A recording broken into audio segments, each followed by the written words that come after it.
Muy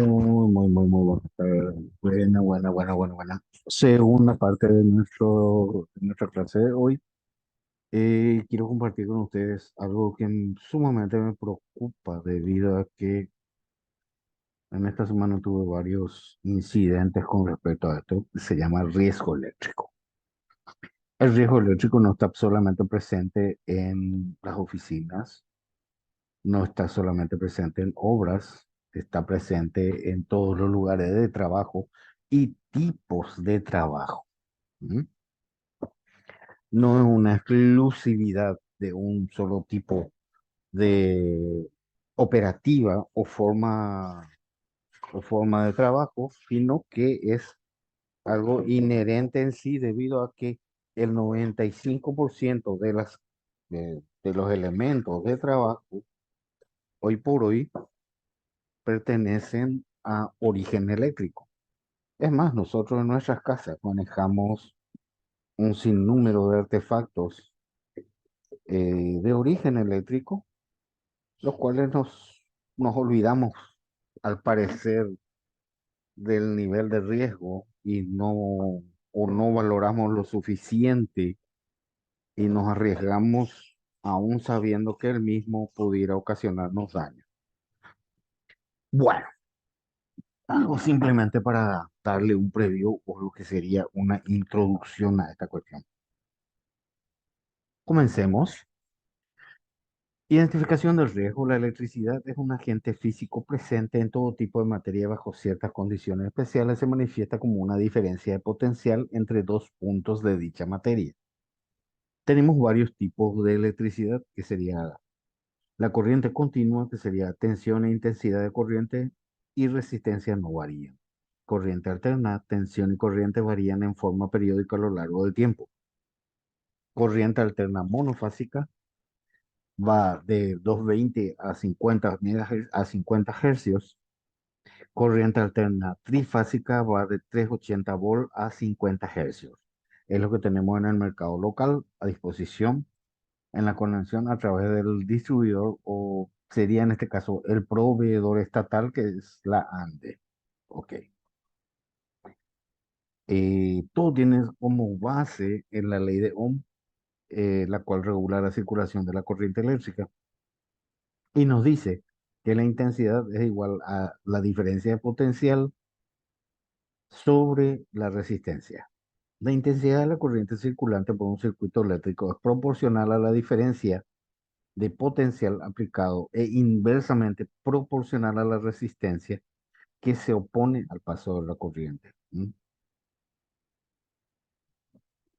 Niveles de tensión. Tenemos muy baja tensión, corresponde a las tensiones hasta 50 volts, en corriente continua o iguales valores eficaces entre fases en corriente alterna.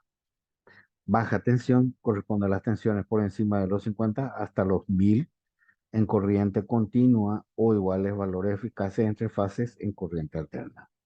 Media tensión varía de 1000 a 33.000 volts, inclusive. La alta tensión corresponde a tensiones sobre los 33.000 volts. Tensión de seguridad en los ambientes secos y húmedos se considerará como una tensión de seguridad hasta 24 volts respecto a tierra. ¿Mm? La electricidad es un peligro que no se ve, no es perceptible a los sentidos del hombre, no tiene olor, no es detectada por la vista, no se detecta al gusto ni al oído, al tacto, puede ser mortal si no se está debidamente aislado. ¿Mm?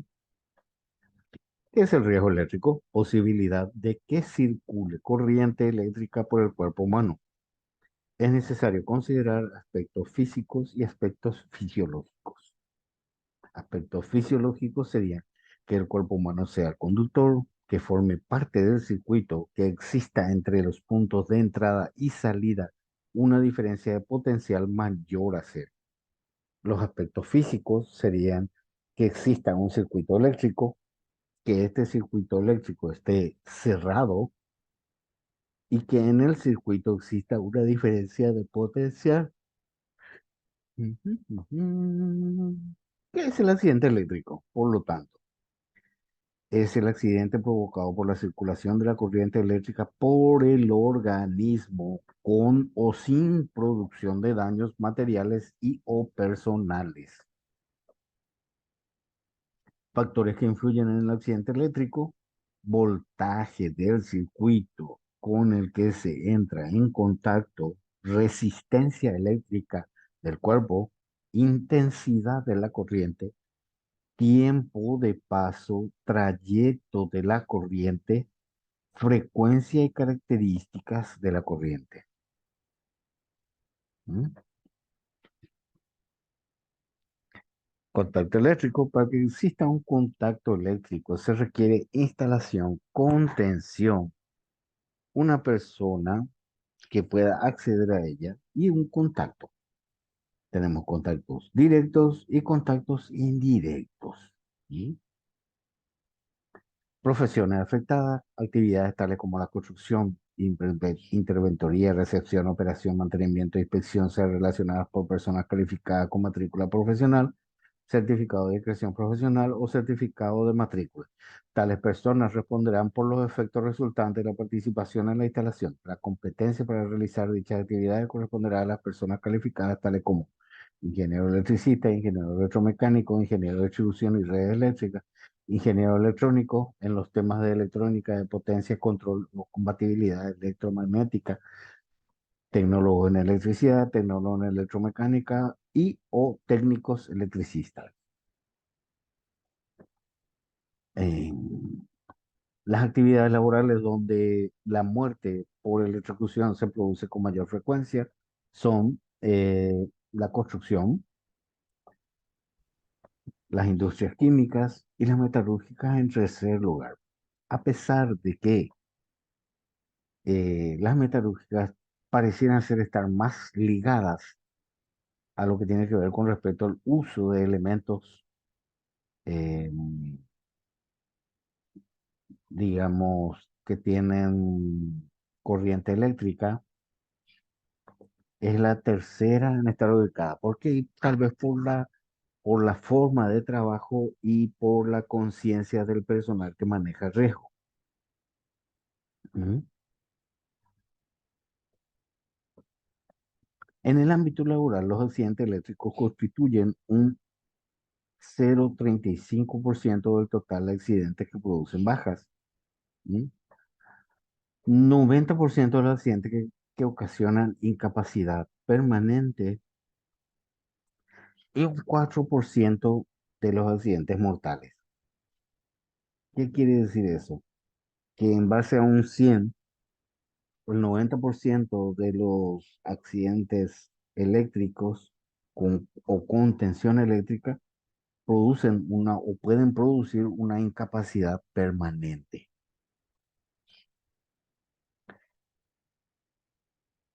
Usando el mismo porcentaje, solamente un 4% de los accidentes, 4 de cada 100, pueden llegar a ser mortales. ¿Sí? Y un 0,35%, que sería aproximadamente una probabilidad de un tercio sobre el total de uno, eh, es el que produce la baja. Muy interesante la ecuación, pero últimamente se notó bastante, digamos, descuido o desprolijidad por parte de algunos profesionales, a pesar de que Paraguay ya cuenta con una ley, porque ya está a nivel de ley, ya está el Código de Responsabilidad Ética con respecto al trabajo con tensiones eléctricas. Interesante. ¿Cualquier persona puede estar en riesgo en un accidente eléctrico? Claro, por ignorancia, por imprudencia, por desconocimiento, por falta de preparación, por falta de seguridad técnica y personal o por negligencia. Muy interesante. ¿Mm? La acción de la corriente eléctrica en el organismo puede producir una lesión traumática por contracción muscular y o tetanización. Puede producir asfixia, paro cardiorrespiratorio, fibrilación ventricular, paro cardíaco, quemaduras internas, ¿no? La tetanización muscular. La tetanización muscular es el movimiento incontrolado de los músculos como consecuencia del paso de la corriente eléctrica. Esta anulación Profe, se te escucha muy lento, muy despacio. ¿En serio me decís? Hola, hola. ¿Ahí qué tal? ¿Ahí me escuchan mejor? Espera un poco, vamos a entrar a ver qué pasa. Vamos, vamos, vamos, vamos, vamos. Vamos, vamos, vamos, vamos, vamos. Vamos a ver. Micrófono. Headphone. Ya,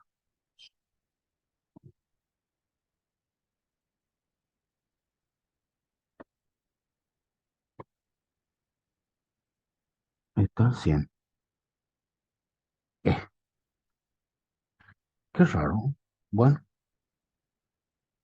ahí mejoró un poco más. Hola, Sí, ahí hola. ya se escucha. Ok, ok, ok. Son estas cosas inexplicables de la informática.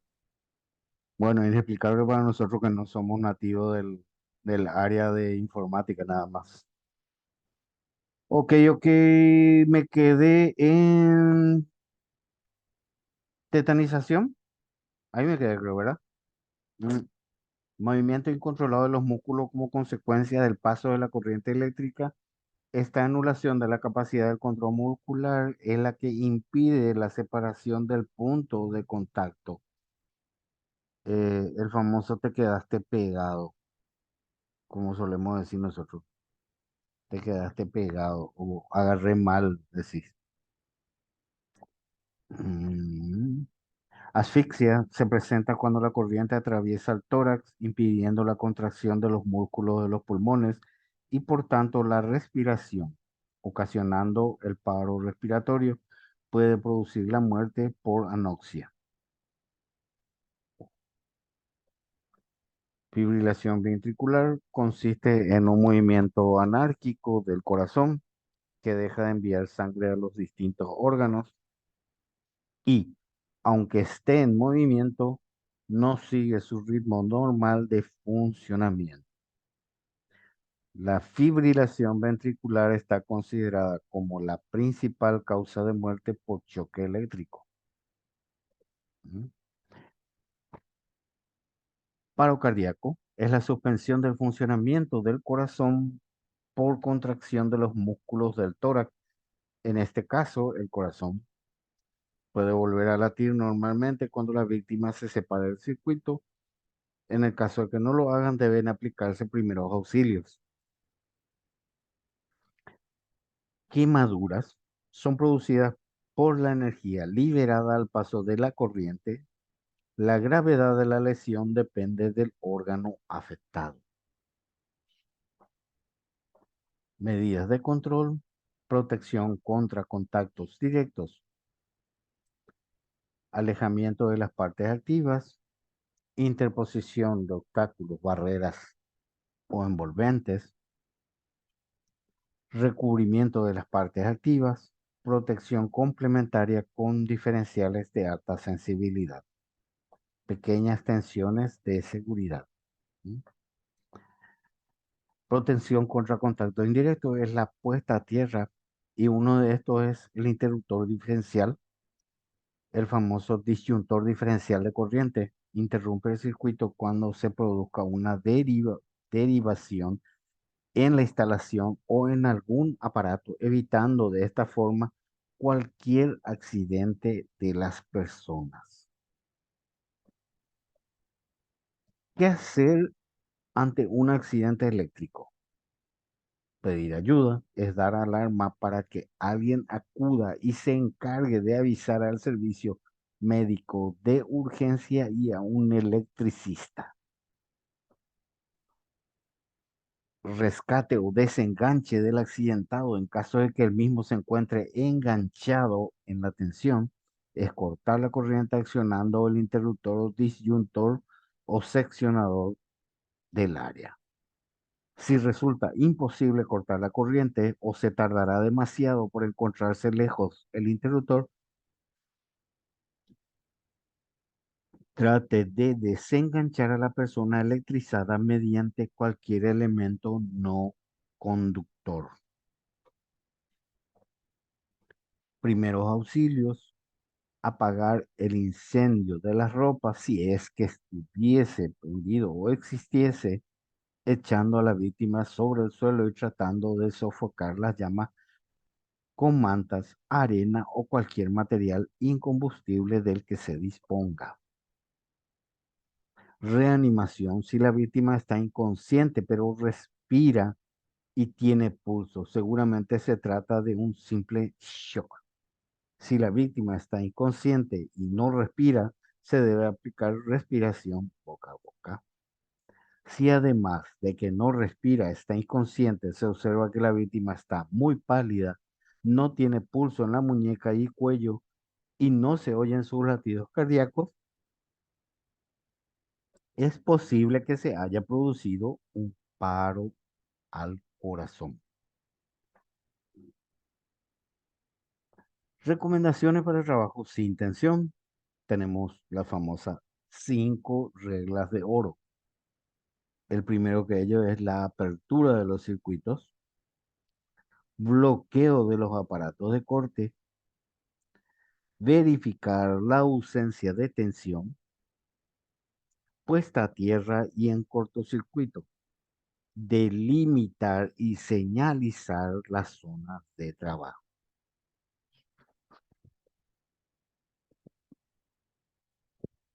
Recomendaciones para el trabajo en tensión. El personal debe estar adiestrado en los métodos de trabajo a seguir en cada caso y debe disponer y hacer correcto uso del equipo establecido para tal fin. Colocarse sobre objetos aislantes, que puede ser alfombra, una banqueta de madera seca, etc. Debe utilizar guantes, cascos, herramientas aisladas, utilizar gafas de protección cuando exista riesgo particular de algún accidente ocular, utilizar ropas adecuadas, aislar los conductores o partes conductoras desnudas, incluido el neutro. Tenemos una tabla de distancias de seguridad. ¿Mm? Hay unas normas generales. Toda persona debe dar cuenta al correspondiente supervisor de los trabajos a realizar y debe obtener el permiso correspondiente. Debe avisar de cualquier condición insegura que observe en su trabajo y advertir de cualquier defecto en los materiales y o herramientas a utilizar. No se deben hacer bromas, juegos o cualquier tipo de acción que pudiera distraer a los operarios. Cuando se efectúen trabajos en instalaciones de baja tensión, no podrá considerarse la misma sin tensión si no se ha verificado la ausencia de la misma. Se debe monitorear en todo momento la presencia o no de la tensión eléctrica. ¿Mm? Normas antes de la operación: a nivel del suelo, ubicarse sobre elementos aislantes correspondientes, utilizar, utilizar casco, calzado de seguridad y eléctrico, guantes aislantes, anteojos de seguridad. Utilizar herramientas o equipos aislantes, revisar antes de su uso el perfecto estado de conservación y aislamiento de los mismos. Desprenderse de todo objeto metálico de uso personal, cualquier elemento que pudiera dañar los guantes. Utilizar máscara de protección facial y o los protectores de brazos para proteger las partes del cuerpo. Aislar los conductores o partes desnudas que estén con tensión próximo al lugar de trabajo. La ropa no debe tener partes conductoras o cubrirá totalmente los brazos, las piernas y el pecho. Otras normas durante la operación serían abrir los circuitos con el fin de aislar todas las fuentes de tensión que pueden alimentar la instalación en la que se va a trabajar. Esta apertura debe realizarse en cada uno de los conductores que alimentan la instalación, exceptuando el neutro. Bloquear todos los equipos de corte en posición de apertura. Colocar en el mando o en el mismo dispositivo la señalización de prohibido de maniobra. Verificar la ausencia de tensión, comprobando si el detector funciona antes y después de realizado el trabajo. Puesta a tierra y la puesta en cortocircuito de cada uno de los conductores sin tensión, incluyendo el neutro. Delimitar la zona de trabajo señalizándola adecuadamente. También existen normas posteriores a la operación. Reunir a todas las personas que participaron en el trabajo para notificar la reposición de la atención. Verificar visualmente que no hayan quedado en el sitio de trabajo herramientas u otros elementos. Se retirará la señalización y luego el bloqueo. Se cerrarán los circuitos. Para seguridad industrial, es importante considerar que todos los circuitos llevan corriente hasta que se demuestre lo contrario. Evitar el acceso del personal no autorizado a zonas de tablero eléctrico. No trabajar en líneas con tensión. Tu agua. Bueno, ok. Protegerse contra el contacto con equipos energizados. Adecuado toma a tierra del sistema eléctrico y de equipos eléctricos. No dejar conductores desnudos en las instalaciones. Evitar empalmes de existir, deben aislarlos debidamente. No dejar en contacto cables con aceite o gases que deterioren su aislación. Mantener un buen estado de los interruptores y toma. Mantener las instalaciones siempre limpias y con sus medios de protección. No utilizar escaleras metálicas cerca de equipos energizados. Nunca trabajar en un circuito eléctrico sin ayudante. Capacitación específica. Normas aplicables. Tenemos el RETIE, que el objeto fundamental es establecer las medidas tendientes a garantizar la seguridad de las personas, de la vida animal y vegetal, la conservación del medio ambiente, previniendo, minimizando o eliminando los riesgos de origen eléctrico.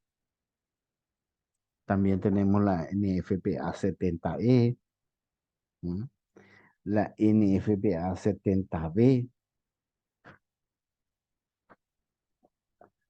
tenemos la NESS, que sería el código ANSI, y algunas regulaciones OSHA. ¿M? Hasta aquí, muchas gracias. Voy a escribir en el grupo la votación para llevar a cabo una clase presencial con todos aquellos que puedan asistir y aquellos que no, veremos una forma en la cual podamos de igual manera hacerle participar ese día con nosotros. Les deseo feliz fin de semana. Desde ya muchas gracias por haber compartido esta grabación.